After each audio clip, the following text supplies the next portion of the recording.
استنى، انا عايز اقول لك كلمتين. والله العظيم ربنا مش هيسيبك لوحدك، مش هيسيبك تواجه لوحدك، مش هيسيبك في ظل المعارك والضغوط والمشاكل اللي في حياتك لوحدك. والله العظيم هيسندك. ربنا عالم بالأليم اللي في قلبك والوجع اللي بتمر بيه وواقعة الظلم اللي انت مش قادر انك تتخطاها والوحدة اللي انت عايش فيها لوحدك. ربنا عالم بكل وجع، بكل ألم، بكل ضغط مر عليك في حياتك وهيسندك. بس ربنا عايزك تبقى قوي، تبقى ما انتش خايف، تبقى بتواجه وعارف ان اللي في ظهرك ربنا وان سندك ربنا، تبقى بتواجه وانت عارف ان الحل من عند ربنا، تبقى عارف ان احلامك الصعبة والمستحيلة والحاجات اللي انت نفسك فيها سهلة قوي ان ربنا يعملها لك، تبقى عارف ان الثقة بربنا بتغير كل شيء، بتبدل كل شيء، تبقى مطمن. فانا مش عايزك تخاف، مش عايزك تخاف، عايزك ترمي حمولك على ربنا وتبقى ما انتش قلقان.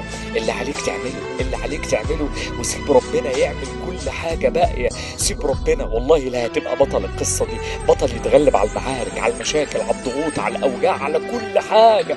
وكل حاجة صعبة سلاحك قدامها هو ثقتك بربنا. سلاحك قدام كل حاجة بتوجعك، قدام الذكريات المؤلمة والأوجاع اللي في حياتك والمرار اللي انت بتمر بيه والحاجات الصعبة اللي انت مش قادر تحكي للناس عليها، سلاحك قدامها هو ثقتك في ربنا.